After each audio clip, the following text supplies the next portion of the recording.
Good morning students. अब हम प्रेक्षण खाते कंसाइनमेंट अकाउंट कंटिन्यू करते हैं। तो इसमें सेकंड पॉइंट देखो, विक्रय विवरण अकाउंट सेल। विक्रय विवरण अकाउंट सेल। विक्रय विवरण वह प्रपत्र है जो कि एजेंट प्रेक्षणी द्वारा प्रेक्षक स्वामी को भेजा जाता है। तो इससे पहले तो बीजक परफॉर्मा था, ठीक है, और ये विक्रय विवरण है। तो विक्रय विवरण सेल्स का जो विवरण होता है वो एजेंट प्रेक्षक को भेजता है। तो अंडरस्टूड है कि जब वो सेल कर रहा है तो उसके पास ही सेल्स की इंफॉर्मेशन होगी और वो ही भेजेगा। प्रेक्षण तो सिर्फ उसको माल भेज रहा है, तो वो बीजक भेजता है कि जिसमें उसके माल की डिटेल होती है। यहाँ सेल क्या हुआ है उस चीज़ की डिटेल होगी, कितनी क्वांटिटी सेल हुई, कितना अमाउंट सेल हुआ, कितने अमाउंट में वो चीज़ सेल हुई है, वो उस चीज़ की का विवरण वो फाइनल प्रेक्षक को भेजता है, स्वामी को भेजता है। तो विक्रय विवरण वह प्रपत्र है जो कि एजेंट प्रेक्षणी द्वारा प्रेक्षक स्वामी को भेजा जाता है, जिसमें विक्रय विवरण एजेंट के व्यय, एजेंट का कमीशन, अग्रिम एवं शेष राशि को सही रूप से में दर्शाया जाता है। तो वह वो सेल्स के साथ साथ सेल से जुड़े हुए जो भी खर्चे हैं वो भी लेस करेगा, उसका कमीशन जो बनता है वो भी शो करके लेस करेगा, और अगर एडवांस पहले से दे रखा है वो लेस कर लेगा, फिर जो बैलेंस बचा वो रिटर्न करेगा। तो व्यय, कमीशन तथा अग्रिम राशि को व्यय विक्रय में से घटाकर शेष भुगतान योग्य राशियों का विवरण लिखा होता है। तो विक्रय विवरण का प्रारूप निम्न प्रकार होगा। Sale account of 50,000 hairpin received from Poonam, ठीक है, किसने 50,000 जो हेयर पिन मंगवाई थी पूनम से, उसका विवरण। तो पर्टिकुलर्स में देखो, sales proceed of 20,000 hairpin at rate 5 rupees. तो 20,000 जो हेयर पिन बेची है वो 5 रुपये में बेची है। Sale proceed of 15,000 hairpin at the rate 6, तो जो 15,000 की हेयर पिन है वो 6 रुपये में बेची है। फिर sale proceed of 15,000 hairpin at the rate 4, तो जो बची हुई 15,000 है वो 4 रुपये में बिकी है। तो ये रेट के हिसाब से या अमाउंट आ रहे हैं, लाख रुपए, 90,000 और 60,000, ये टोटल 2.5 लाख का अमाउंट इसने माल को 2.5 लाख रुपए में बेचा है। अब इसमें ये लेस कर रहा है फ्रेट। फ्रेट 15,000 का खर्चा हो गया, ठीक है। अनलोडिंग चार्जेस, लोडिंग की वो भी प्रेक्षक को ही देना है, प्रेक्षण ही नहीं झेलेगा उसको, वो 30,000 लेस किए। फिर गोडाउन रेंट है वो लेस किया। कमीशन उसका 3% प्लस 2% डेल क्रेडिट, ये उनकी डील ऑलरेडी जैसी होती है उस हिसाब से कमीशन होता है कि इतना इतने तक का जो बेचेगा उस पर इतना परसेंट, और इससे अगर ज़्यादा रेट में बेच दिया, इससे ज़्यादा क्वांटिटी बिकवा दी तो उससे उस पर उतना परसेंट। तो इस तरह कमीशंस का रेट, 2 रेट भी आ सकती है आपकी आराम से।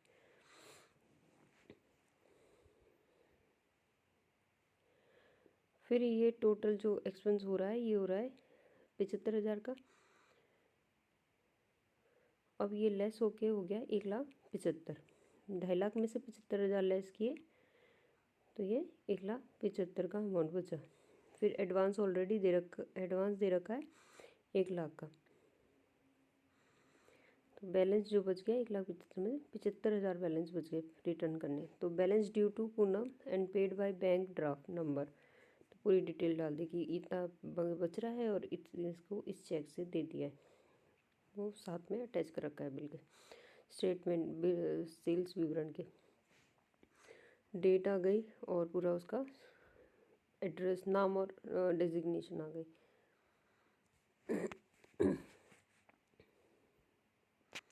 ये सेलर की है इंफॉर्मेशन, चौहान ट्रेडर्स, और उसका डेजिग्नेशन, ठीक है।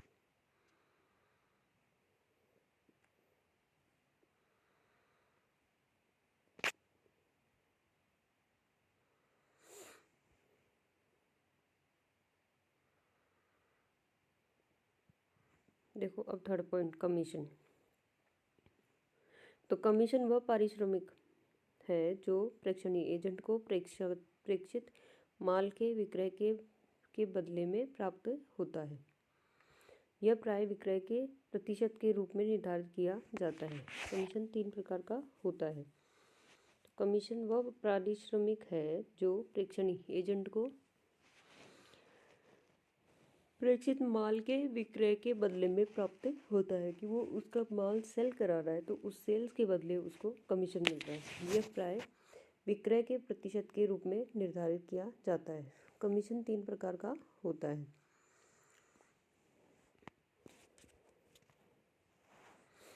तो सामान्य कमीशन, ऑर्डिनरी कमीशन, सामान्य commission, ordinary commission.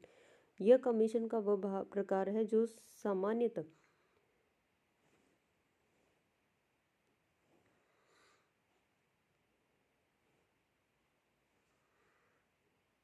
Ordinary commission, यह कमीशन का विभाग है जो सामान्यतः प्रेक्षित माल के विक्रय मूल्य पर एक पूर्व निर्धारित दर से दिया जाता है।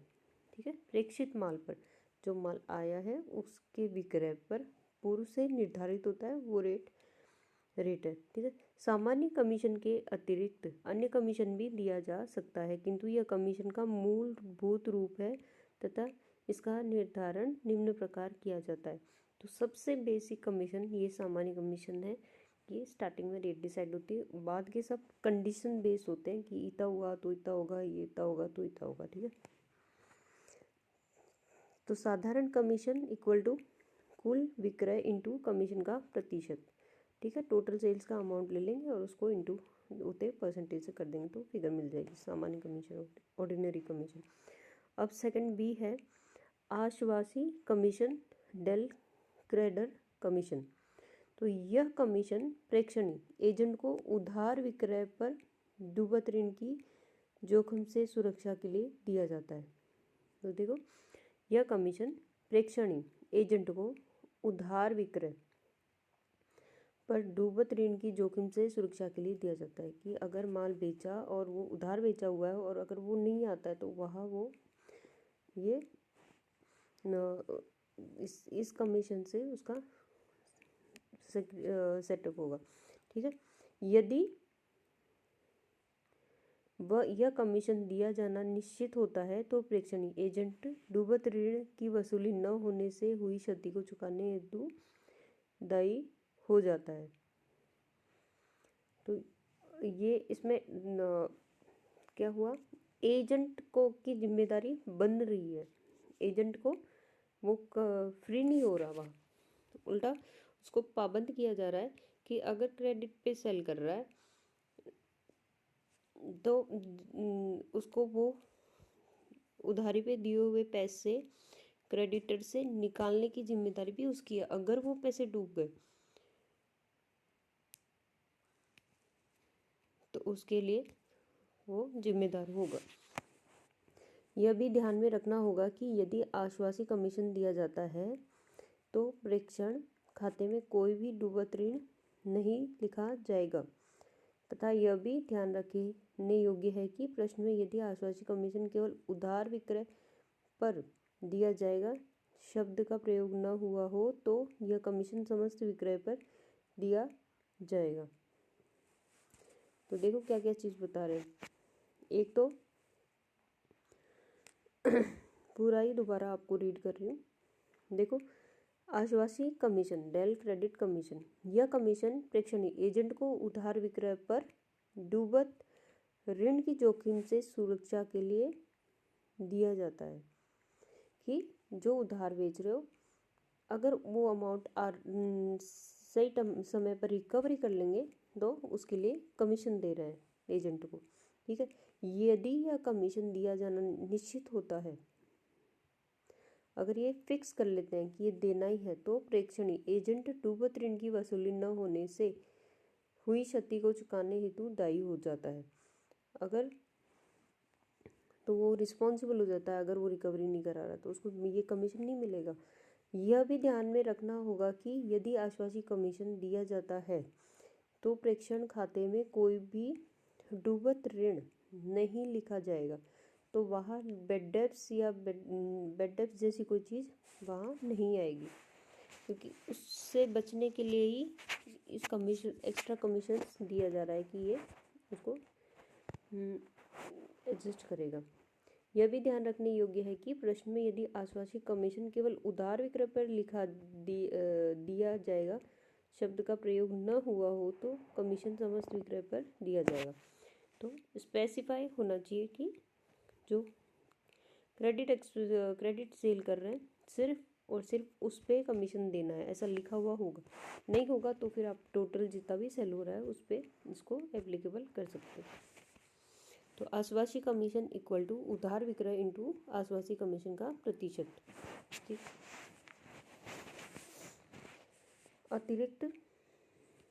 अतिरिक्त कमीशन, ओवरराइडिंग कमीशन। यह एक अतिरिक्त कमीशन है जो सामान्य कमीशन के अतिरिक्त वस्तु को निर्धारित विक्रय मूल्य से अधिक मूल्य पर विक्रय करने के लिए दिया जाता है। तो अगर सेल्स अमाउंट से जो रेट डिसाइड करिए उससे भी ज़्यादा रेट पर अगर माल बेचा तो वहाँ उसका इसके हिसाब से परसेंट उसको कमीशन एक्स्ट्रा मिलेगा। इस कमीशन का उद्देश्य एजेंट को प्रेरित करना, नई उत्पादन श्रृंखला को बढ़ावा देना तथा प्रतिस्पर्धी बाजार अवस्था में माल विक्रय करना है। कि अगर ऐसा कमीशन एजेंट को मिलेगा तो वो और ज़्यादा उसमें इंटरेस्ट रख के उसको सेल करेगा, कि उसको भी उससे फ़ायदा हो रहा है ज़्यादा सेल से। ठीक है, एक्स्ट्रा फ़ायदा हो रहा है वहाँ पे उसको।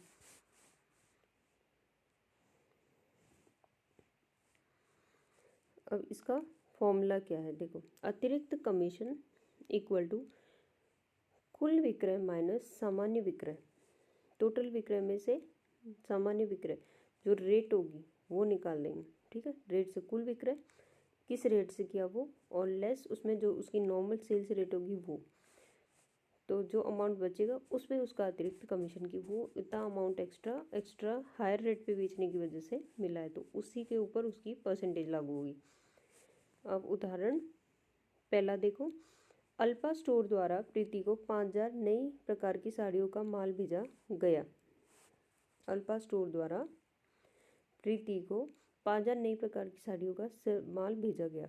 अल्पा प्रीति को भेज रही है, तो प्रीति या एजेंट है, जिसकी लागत 125 रुपये एवं साधारण बिक्री मूल्य 150 रुपये, जिसकी कॉस्ट 125 रुपये है और जिसकी सेल वैल्यू 150 रुपये है। ठीक है, तो Alpa store sent on consignment to Preeti of Anjar 5000 new type of consigner saris which costing ₹125 and normal selling price of 150। Preeti is entitle for पहला सामान्य कमीशन 5% साड़ियों के साधारण बिक्री मूल्य पर, जो नॉर्मल सेल होगा उस पर साड़ियों के नॉर्मल सेल पे 5% उसको कमीशन मिलेगा। सेकंड है ओवरराइडिंग कमीशन, 10% अधिक मूल्य पर सामान्य से अधिक बिक्री कमीशन, जो एक्स्ट्रा रेट पे जो सेलिंग होगी उस पर 10% ओवरराइडिंग कमीशन मिलेगा। फिर डेल क्रेड कमीशन, तो 1.5% जो मिलेगा वो आधार डूबत कमीशन पर, जो क्रेडिट सेल होगा और उसकी जो रिकवरी वो करती है उसके लिए उसको 1.5% मिलेगा। ठीक है, तो प्रीति द्वारा किए गए विक्रय निम्न है। प्रीति सेल्स आर एज अंडर, तो कैश सेल्स उसने किया है 1250 साड़ी @150 रुपये में ईच, और 500 साड़ी @187.5 रुपये में ईच। तो नॉर्मल सेलिंग रेट 150 है, तो ये 1250 तो नॉर्मल सेल किया है उसने। ठीक है, फिर ये 500 साड़ी जो की है उसने 187.5 रुपये पर साड़ी बेचा है, तो यह उसने 37.5 रुपये एक्स्ट्रा अमाउंट में, मतलब रेट से नॉर्मल रेट से ऊपर बेचा है, तो ये वाला उसका ओवर राइडिंग कमीशन वाले कैटेगरी में आएगा, ये 37.5 रुपये वाला अमाउंट। तो क्रेडिट जो सेल किया वो 1000 साड़ी की है 187.5 पर रुपीस ईच में, और 1000 साड़ी और की है वो @200 रुपये ईच में की है। ठीक है, तो इन दोनों पे डेल क्रेडिट वाला कमीशन भी मिलेगा उसको। तो 3 तरह के कमीशन मिलेंगे उसको। अब देखो सेल बीजक कैसे बना रहे। तो नॉर्मल कमीशन, टोटल सेल जो हो रहा है वो 1200, फिर 500 प्लस 1000 प्लस 1000। तो ये सारे सेल पे जो कमीशन मिलेगा, नॉर्मल जो कमीशन होता है 5%, वो तो सारे सेल पे मिलेगा। ठीक है, टोटल सारी जितनी भी क्वांटिटी है सब पे मिलेगा। तो 1200 ये जितनी भी आ रही है ये सब पे, ये सब पहले क्वांटिटी ऐड कर लेंगे, 1200 500 1000 1000, तो ये टोटल इतनी क्वांटिटी आ गई। ठीक है, तो इस पे 150 रुपये के हिसाब से तो ये फिक्स इसका सेल अमाउंट ही आ रहा है 5,62,500। इस पे 5% फिक्स है उसका। ठीक है ना, ये वाला 5% उसको फिक्स है। तो ये 28,125 रुपये आ रहे हैं उसके। फिर ओवरराइड कमीशन कैसे निकालें। तो ओवरराइड कमीशन के लिए कौन सा, ओवरराइड कमीशन के लिए ये 3 आइटम, ये तीनों आइटम ही ज़्यादा अमाउंट जा रहे हैं। तो 1250,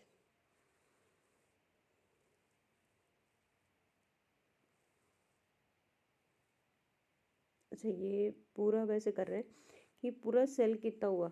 तो ये पूरा सेल जिस जिस रेट पे कर रहे हैं, तो 1250 वाली क्वांटिटी 150 रुपये में, तो वो 1,87,500 आए। फिर 500 वाली क्वांटिटी 127.5 में की तो 93,750 आ रही है।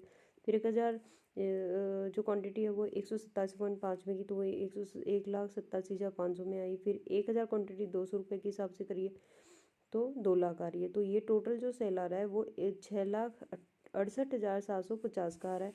और 150 रुपये वाले हिसाब से इन्होंने यहाँ ऊपर कैलकुलेशन करी थी। ठीक है ना, ये तो 5,62,500। ठीक है, ये वाली 5,62,500 वाली फिगर नॉर्मल 150 के हिसाब से टोटल क्वांटिटी के ऊपर आया।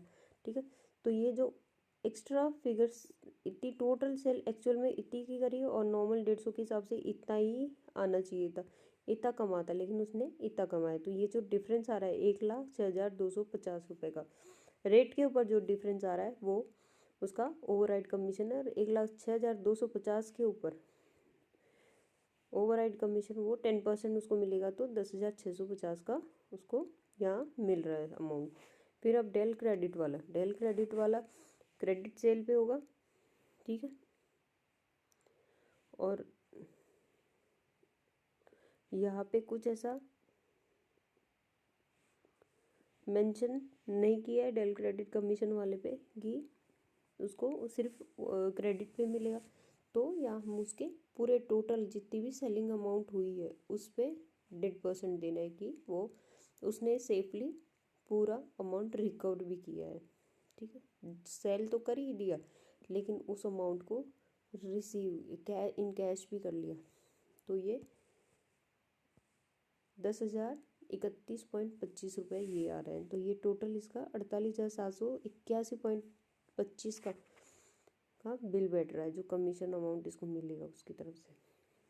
तो नोट क्या दे रखा है, since it is not given that del credit commission is to be paid on credit sale, the del credit commission is to be given on total sale. तो ये चीज़ पहले भी उन्होंने मेंशन करी थी कि डेल क्रेडिट सेल में अगर ऐसा नहीं है कि सिर्फ क्रेडिट सेल पे देना है तो फिर आप टोटल सेल्स को ही जो एक्चुअल रेट ऑफ सेल्स है उसके साथ कैलकुलेट करके जो आ रहा है उसी पे आप उसको दोगे। ठीक है।